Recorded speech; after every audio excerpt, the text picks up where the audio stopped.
Your smallness disgusts me. You are no longer the kind of man I can stand beside. My wife of 3 years told me this in the kitchen of our limestone bungalow on the east side of Cincinnati, Ohio, on a Thursday evening in early autumn, 9 days after she walked across the stage at the Salmon P. Chase College of Law at Northern Kentucky University in Highland Heights, Kentucky, with her Juris Doctor, graduating near the top of her class. She told me this while drinking a cup of single-origin Guatemalan coffee from a stoneware mug we had bought 4 years earlier at a craft fair in Yellow Springs on the first weekend of our honeymoon. She told me this without looking up from her phone. I had been standing at the kitchen counter for about 4 minutes before she said it. I had come into the kitchen to ask her a question about whether she wanted to drive out to her parents' house in Indian Hill for dinner the following Sunday. I had not finished asking the question. I was not, in retrospect, going to be allowed to finish it. She did not, by any reasonable accounting of the 8 seconds it took her to deliver those 2 sentences, look up from her phone for a single one of them. She finished her coffee. She rinsed the mug under the tap. She walked out of the kitchen. I want to tell you, in the next several minutes, what was inside the envelope I handed Judge Harlan Pruitt of the Hamilton County Court of Domestic Relations on the 3rd Wednesday of the following month, in courtroom 6C of the county courthouse on Main Street in downtown Cincinnati, during the first contested divorce hearing of my 46-year-old life. I want to tell you why Judge Pruitt, after reading the contents of that envelope, looked up from his bench, looked at my wife at the petitioner's table approximately 16 feet from where I was sitting, and could not entirely suppress the careful, tired laugh of a 64-year-old man who had spent the previous 30 years of his life listening to people lie to him in divorce hearings, and who had not, in those 30 years, ever read a divorce petition quite like the one my wife had filed against me. But first, let me tell you who I am. My name is Wade Calloway. I am 46 years old. I run a plumbing company out of a cinder block shop off Beachmont Avenue, and on most days of the week you will find me on my back under somebody's kitchen sink in Hyde Park or Norwood or Mount Washington, with a pipe wrench in one hand and a flashlight in my teeth, doing the same work my father did with his own 2 hands for the better part of 40 years. I own 4 service vans. The newest is a 2019 Ford Transit 350 with 140,000 miles on it, and my father's company name still painted on the side panels. 2 of the other vans are driven by a pair of brothers named Emmett and Hollis Pruitt, no relation to the judge, both of them men I have known since we were boys, who I brought on 5 years ago when the company finally grew past the size one man could carry. The 4th van I keep running myself. I do not have a college degree. I graduated from Withrow High School. I went straight into an apprenticeship through the local pipefitters' hall, and I earned my journeyman's card at 23 and my master plumber's license at 29. I have been turning a wrench under the sinks and behind the walls of Cincinnati for the previous 26 years.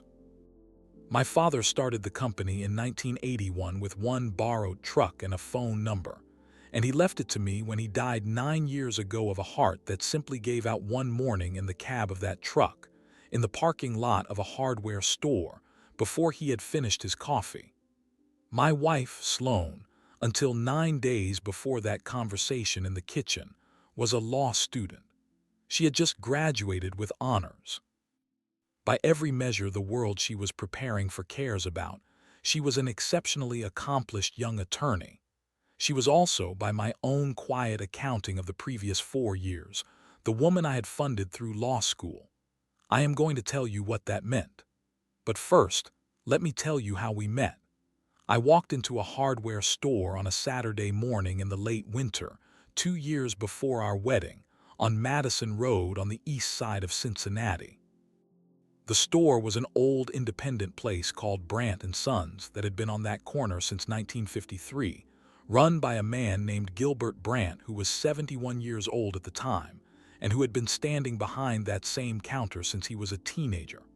I had come in for a half-inch coupling and a roll of Teflon tape, the kind of small errand that takes a plumber 4 minutes on a Saturday morning. Sloane was working the register. She was 28 years old. She had been working at Brandt & Sons 4 mornings a week for the previous year and a half while she finished her undergraduate degree in political science at the University of Cincinnati and applied, twice in 2 successive cycles, to law school. She rang up my coupling and my Teflon tape. The total came to $3.41. I handed her a 20. She started to count out my change, and somewhere in the middle of counting it she stopped and asked me, looking straight at me, whether the leak I was fixing was at my own house or someone else's. I told her it was someone else's, an elderly woman in Oakley whose supply line had let go under the bathroom sink overnight. Sloane asked me whether the woman was going to be all right, not whether the sink was going to be all right, whether the woman was going to be all right. In 20-some years of standing at hardware store counters across the city, I had not been asked that question by a single person behind a single register. I told her the woman was going to be just fine, that I would have her squared away before lunch. Sloane smiled and finished counting out my change. I left her the change in the little plastic dish by the register, $16.59, and I told her it was for asking about the woman in Oakley. She tried to give it back. I would not take it. She laughed. We talked for about 10 minutes at that counter while Gilbert Brandt pretended not to listen from the aisle where he was restocking wood screws. I asked her what she was studying. She told me she was trying to become a lawyer. I asked her what kind. She told me she wanted to do the kind of law that helps people who cannot help themselves, family law, tenant law, the unglamorous work that does not pay well and does not put your name on a building. I asked her for her phone number. She gave it to me. We had dinner the following Thursday at a chili parlor on Erie Avenue. I asked her over the dinner what was standing between her and law school. She told me the truth. She had applied twice. She had been waitlisted once and rejected once. She was 28, and the application fees and the prep courses and the cost of taking the entrance exam a second time had drained what little she had managed to save. She told me she was beginning to think she had aimed too high, that maybe she should accept the paralegal certificate she was halfway toward earning and let the larger dream go. I asked her whether she had ever applied to the Salmon P. Chase College of Law at Northern Kentucky University. It was a 40-minute drive across the river, a solid regional law school with a strong reputation for evening programs and for taking on students whose paths to the profession had not run in a straight line. She told me she had not. She told me she could not afford to apply anywhere again. I told her I was 41 years old. My father was 3 years gone. I owned 4 vans and a paid-off shop and a paid-off house, and a savings account that a single man with no children and no debt and no expensive habits did not entirely know what to do with. I told her she should apply. She told me I was being reckless with my money. I told her the application fee was not going to change one single thing about the careful, quiet rhythm of my life, and that it might change everything about hers. I told her she should apply. She applied. She got in. She started at Chase the following autumn on a partial scholarship that covered roughly a quarter of her tuition.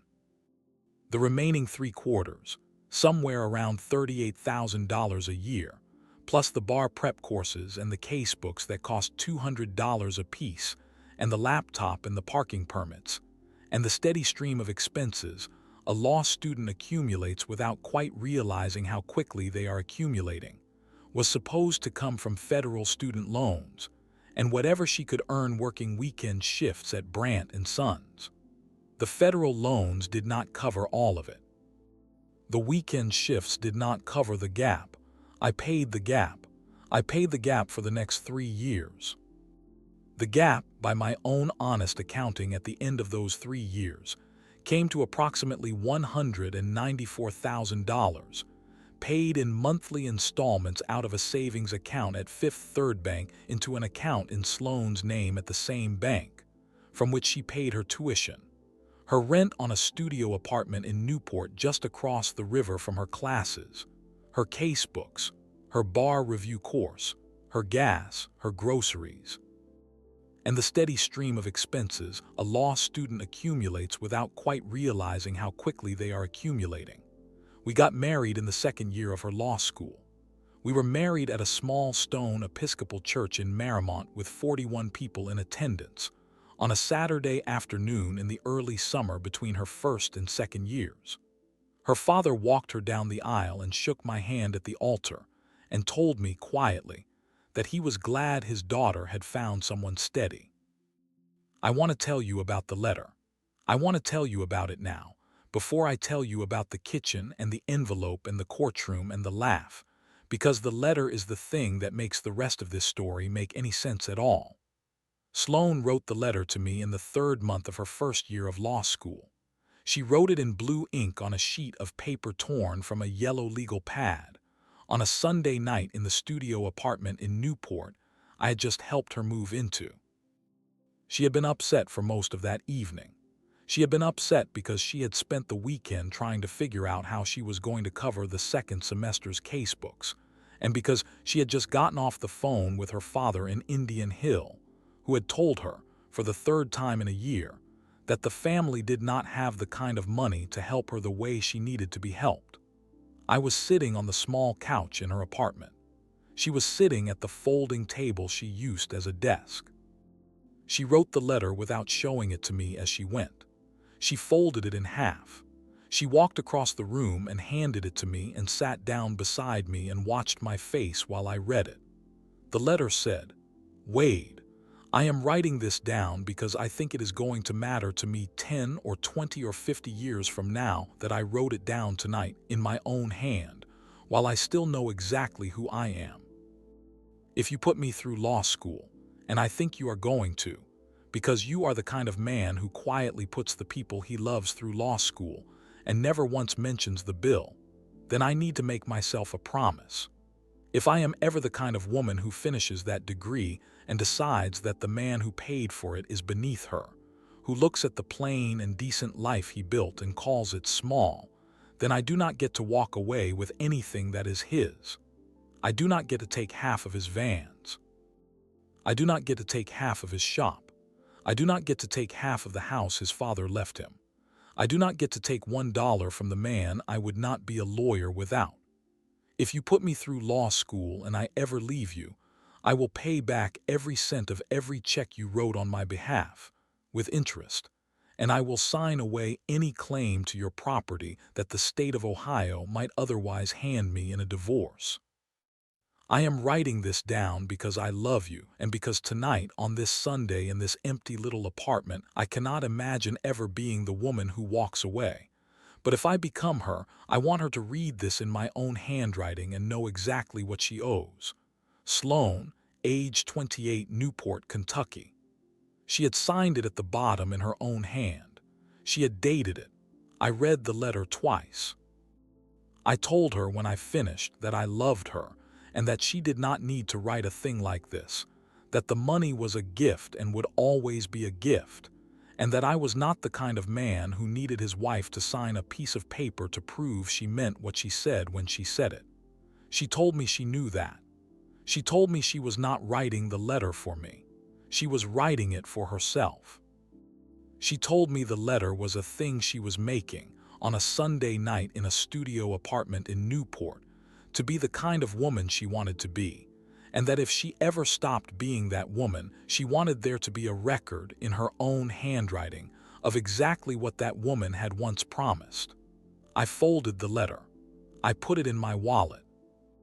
I carried it in my wallet for about 2 months, until I moved it into a manila folder in the locked filing cabinet in the back of my shop off Beachmont Avenue, where I have kept it for the previous 4 years, alongside the titles to my 4 vans, and the deed to the house my father left me, and the slow accumulation of paperwork that makes up the careful private archive of a 46-year-old man's life. I did not show the letter to anyone. I did not, in the 4 years between the Sunday night she wrote it and the Thursday evening in early autumn, ever once tell my wife the letter still existed. I want to tell you about the Thursday evening. The kitchen of our limestone bungalow has a window over the sink that looks out, on a clear evening, onto a sugar maple in the back corner of the yard. The maple, by the careful accounting of the tree man I had out 2 years ago, was somewhere past 60 years old and had begun to lose limbs in the high winter winds the way old maples do in the last decades of their lives. Sloane was standing at the sink when I walked in. She moved, while I was crossing toward the counter, over to the small table by the window with her cup of single-origin Guatemalan coffee. She held her phone in her left hand. I started to ask her about Sunday dinner at her parents' house. She did not let me finish. She told me, without looking up, that my smallness disgusted her and that I was no longer the kind of man she could stand beside. I stood at the counter for about 12 seconds without speaking. The thing about hearing the woman you have been married to for 3 years tell you, on a Thursday evening in early autumn, that your smallness disgusts her, is that it does not land the way you would expect it to land while you are standing there hearing it. It does not feel, in the 12 seconds I stood at that counter, like a knife, or a punch, or any of the other things a man my age has been told by movies and country songs to expect from a moment like that. It feels instead like the quiet confirmation of a thing you had, by your own honest accounting of the previous 16 or 18 months, already understood was coming. In the previous year and a half, I had known that something was happening to my marriage. Sloane was changing.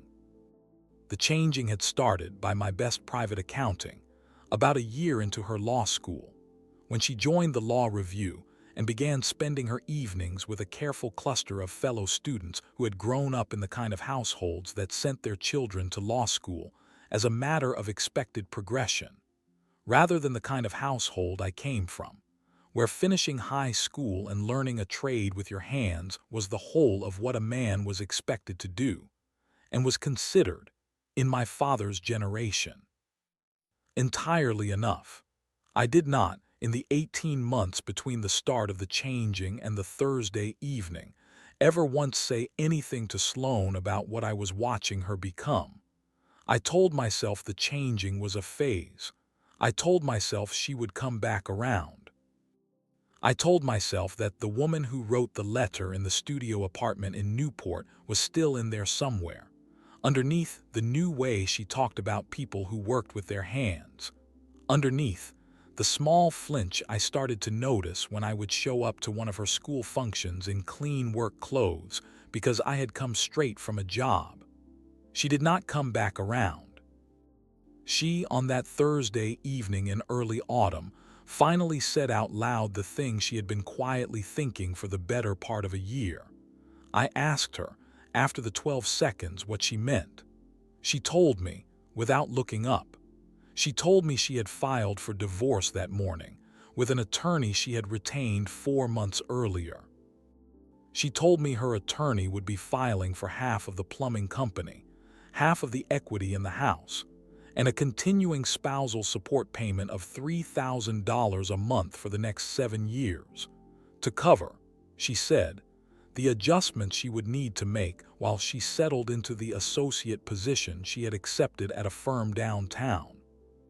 She told me that 7 years would be, by her own private calculation, more than enough time for her to repay every cent I had spent on her law school, though she said it in the flat tone of a woman who had no intention whatsoever of repaying any of it. She told me she did not, by any honest accounting of where her life was now headed, see herself ever again being the kind of person who would want to be associated with the kind of person I was, and that the cleanest path forward for the both of us was the one her attorney would lay out for me in a certified envelope that would arrive at the house within the next 2 days. She finished her coffee. She rinsed the mug under the tap and set it on the rack. She walked out of the kitchen. She drove to her parents' house in Indian Hill that evening, in the 2023 Audi Q5 I had bought her for cash the previous spring, as a graduation present she had not yet known she was going to be receiving. She did not come back to the bungalow on the east side of Cincinnati. I called Maynard Ostrowski on the Friday morning. Maynard Ostrowski is 59 years old. He is the senior partner at a small two-attorney firm on Court Street in downtown Cincinnati that has been representing working men and tradesmen in contested divorces, by his own quiet accounting, for the previous 32 years. He had been my father's attorney once, on a dispute with a supplier in the late 1990s.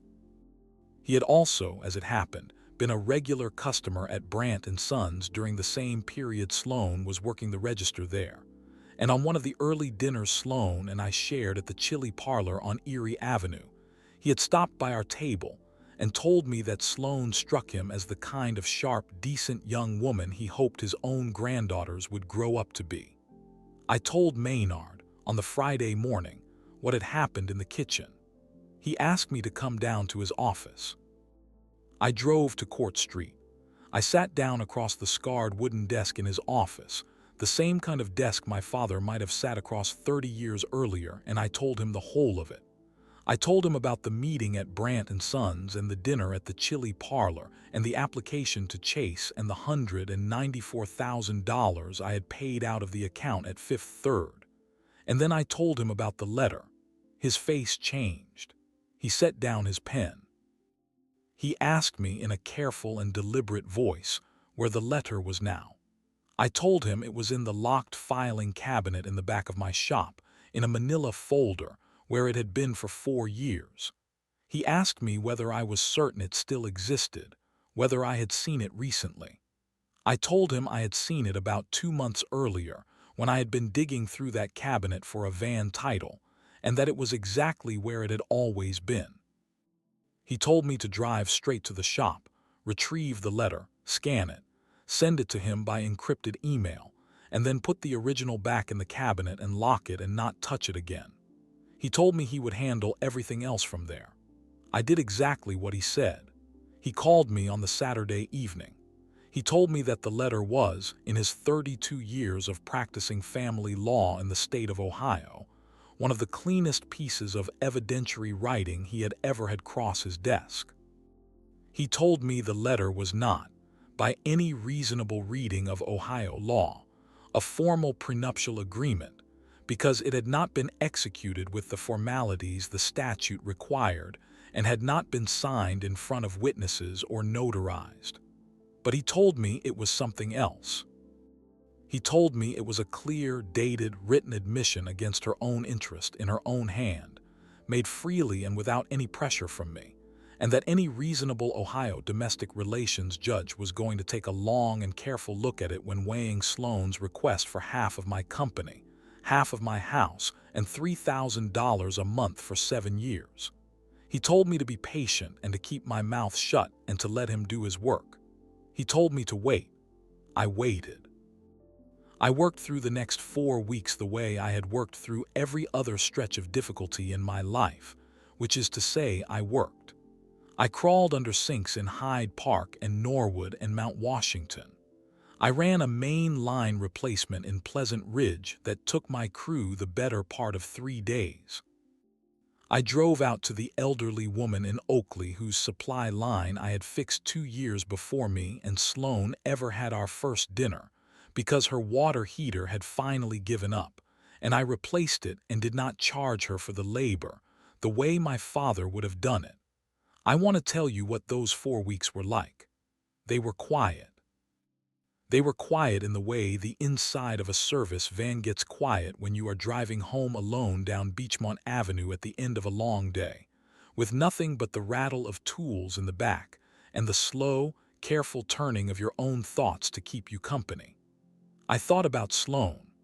I thought about her at 28 behind the register at Brandt & Sons, asking me whether the woman in Oakley was going to be all right. I thought about her at 28 at the folding table in the studio apartment in Newport, handing me a sheet of yellow legal paper she had just finished writing in blue ink. I thought about her at 29 in the stone church in Marymount, looking at me at the altar like I was the steady thing she had been waiting her whole life to find. I thought about her at 30 and 31 in the lean years of law school, when she would fall asleep at the kitchen table with her face down on an open casebook after a 14-hour day, and how I would carry her from that table to our bed without waking her, because I was the kind of husband who carried his sleeping wife from the kitchen table to the bed and never once thought of it as anything but the ordinary work of loving someone. I thought about her at 32, when the careful changing began. I thought about her at 33 on the Thursday evening in the kitchen, rinsing her mug under the tap. I did not, in those 4 weeks of driving Beachmont Avenue at the end of long days, ever come to a conclusion about what had happened to the woman I married. I came, instead, to a conclusion about something else. The conclusion was this. The woman who wrote the letter in the studio apartment in Newport, and the woman who told me my smallness disgusted her in the kitchen of our bungalow were not, by any accounting I could make, the same woman. I was not going to be able to figure out, with the tools available to a 46-year-old plumber who never finished college, the exact day or week or month when the one became the other. But I knew which one of them had written the letter, and I knew which one of them I owed my loyalty to. The one who wrote the letter was the one who had asked me in her own hand to help her keep a promise to herself. The one who walked out of the kitchen on a Thursday evening in early autumn had asked me, by her own clear accounting, for nothing at all. I was going to keep the promise the first one made. That was the only thing I was going to keep. I called Maynard on the Monday before the third Wednesday. I asked him to enter the letter into evidence on her behalf, not on mine. I wanted the record to show that she, in her own younger handwriting, had once asked the world to hold her accountable for this exact moment, and that I was simply the man who had kept the letter safe until the world needed to see it. Maynard was quiet on the phone for a long moment. He told me that what I was describing was, in his 32 years of practice, the single most unusual instruction a client had ever given him in a contested divorce. He told me that what I was doing was the kind of gesture a man with real money and real pride could afford to make, but that he was not certain I, a working plumber who had just spent 4 years writing checks to a law school, could afford it in any way that actually mattered. He reminded me, gently, that if the letter held up the way he believed it would, I stood to keep my company and my house and pay no support at all. He asked me whether I understood that entering the letter on her behalf was, in practical terms, the same as fighting with everything I had. I told him I understood that. I told him the difference was not in what happened. The difference was in why. I told him I wanted him to do it anyway. He did it. I want to tell you about the third Wednesday. Courtroom 6C of the Hamilton County Courthouse on Main Street is a high-ceilinged room with tall windows and about 24 rows of wooden benches and a single elevated bench at the front, behind which sits, on Wednesday mornings, the Honorable Harlan Pruitt, who is 64 years old and who has been a domestic relations judge in this county for the previous 30 years. I sat at the respondent's table with Maynard Ostrowski to my right. Sloane sat at the petitioner's table approximately 16 feet to my left, with her own attorney to her right, a polished man in his early 40s named Crawford Lindley from a glass tower firm downtown. Sloane did not look at me when she walked in. She did not look at me during the bailiff's announcement. She did not look at me during her attorney's opening statement, which laid out, in the smooth and confident voice of a man who had clearly been told by his client that this would be an uncontested formality, the terms of the divorce settlement her attorney was seeking on her behalf. Half the company, half the house, $3,000 a month for 7 years. Crawford Lindley spoke for about 6 minutes.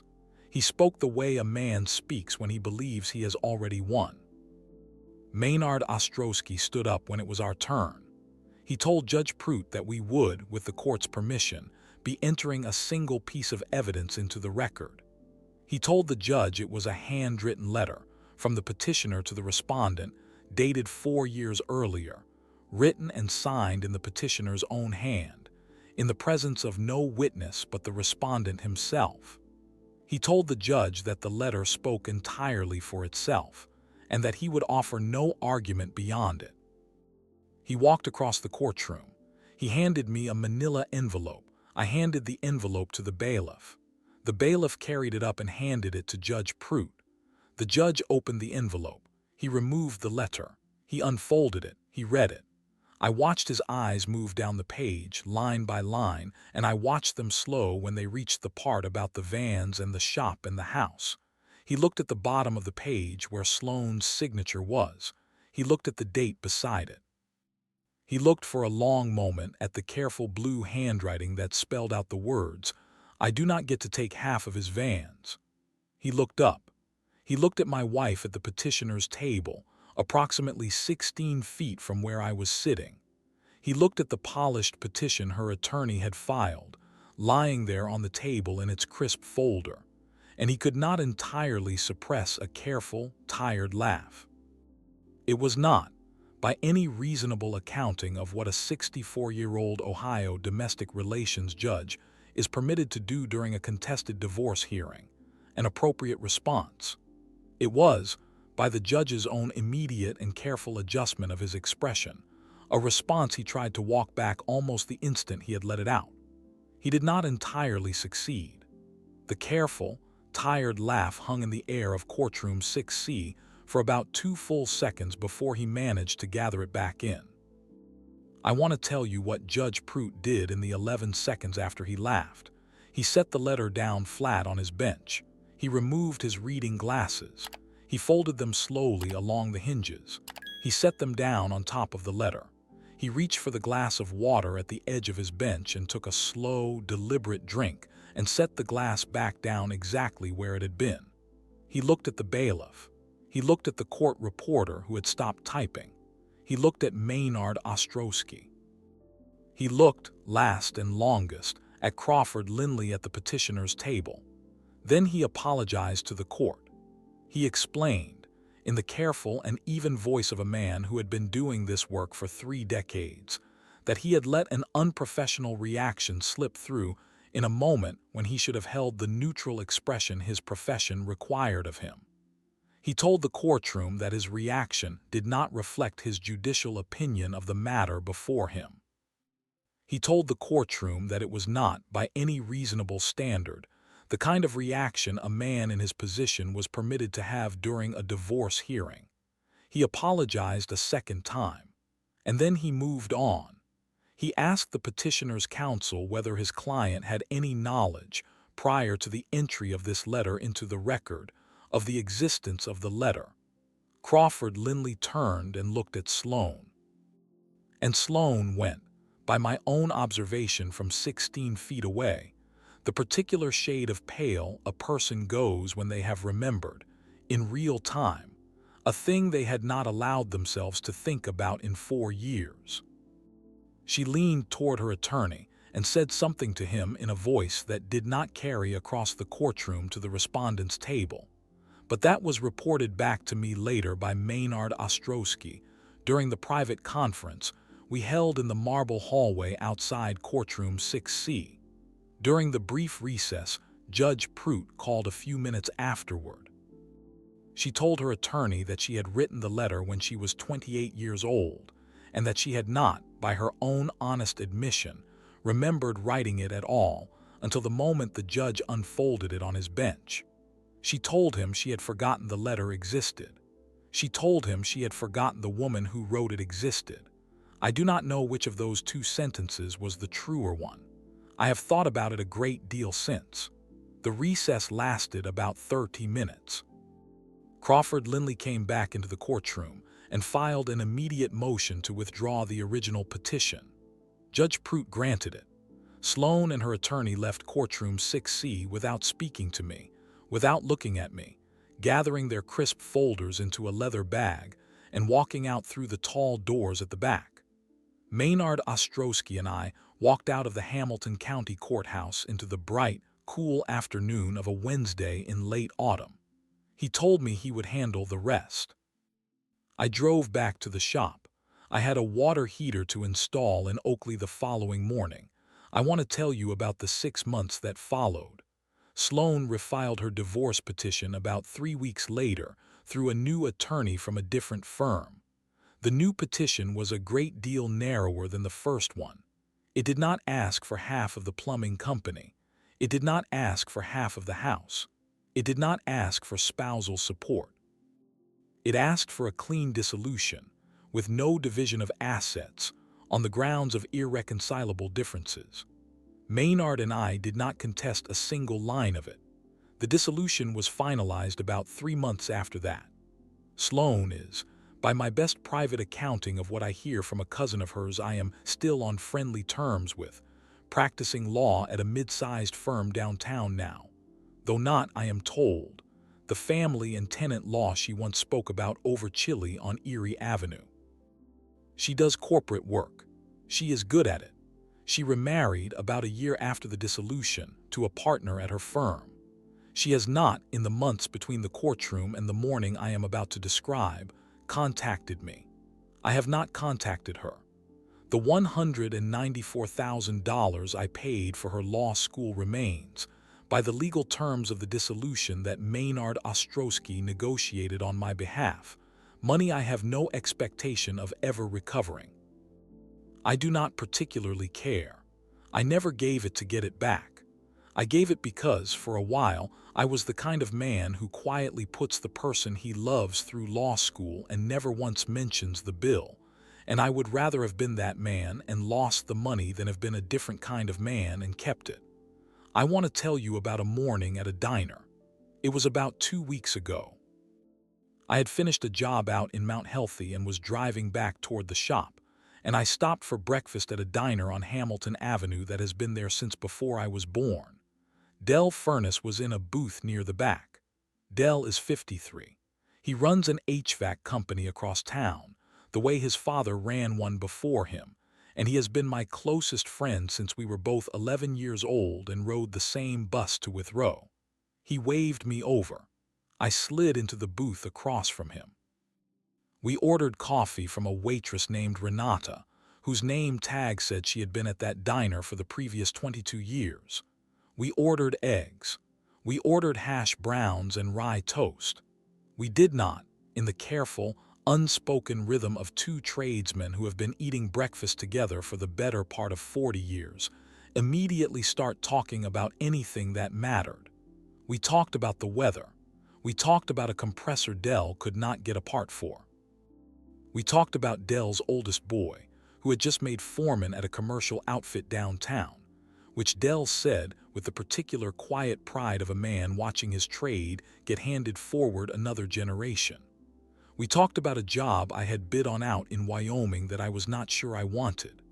We talked about my father, the way we sometimes do, and about Del's father, both of them gone now, both of them men who had built something small and honest with their hands and handed it down. Del, after about half an hour, set down his coffee and looked at me across the booth. He asked me if I was doing all right. I told him I was doing all right. He told me he had been worried about me over the previous 6 months, in the careful, unspoken way that two men who have been friends since they were 11 years old worry about each other without ever quite saying the words. I told him I appreciated it. He told me he was not going to ask me any questions about it. I told him I appreciated that even more. He nodded. That was the whole of it. That was as far into it as either of us needed to go. We finished our breakfast. We paid our checks at the register. We walked out to the lot together, his van and mine parked side by side, both of them with a father's company name on the door. He was headed across town to a job in Blue Ash. I was headed back to the shop. We shook hands in the bright morning light of the parking lot of a diner that has stood on Hamilton Avenue longer than either of us has been alive. He told me to take care of myself. I told him I would. I got in my van. I started the engine. I pulled out onto Hamilton Avenue and drove home. I was at the bungalow on the east side of Cincinnati by the middle of the afternoon. I unlocked the front door. I set my keys in the dish on the table by the door. I walked into the kitchen.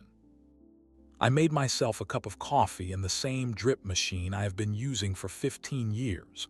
I drank it standing at the counter, looking out the window over the sink at the old sugar maple in the back corner of the yard, the one the tree man told me 2 years ago had begun to lose limbs the way old maples do in the last decades of their lives.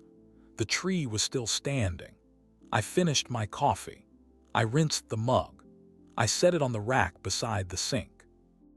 I went out to the garage to check the oil in the van before the job I was running the following morning. Who in your life turned out to be a different person than the one you thought you knew? And when was the first moment you saw it? Comment your answer below. One sentence is enough. I read every single one. Some men reading this tonight have been married to women they did not, by the end of those marriages, recognize anymore. Some of those men paid the bills, ran the vans, kept the small businesses alive, kept the houses standing, and waited for years for the women they married to come back to them. Some of those women came back. Some of them did not. You do not always know which is going to happen. Most men don't. Most men spend the careful, private decades of their lives in the slow accumulation of mortgage payments and tuition checks and morning coffees and evening dishes. Hopping the woman they wake up next to at 50 is still the woman they fell asleep next to at 30. She is, in some men's marriages, still that woman. She is, in other men's marriages, a woman who has, by the time her husband walks into his own kitchen on a Thursday evening in early autumn, become someone who can tell him that his smallness disgusts her without ever looking up from her phone. You do not always know which kind of marriage you are in. Tell me in the comments who in your life became someone you didn't recognize. Tell me when you first saw it. Tell me whether you waited too long. I will read every single answer.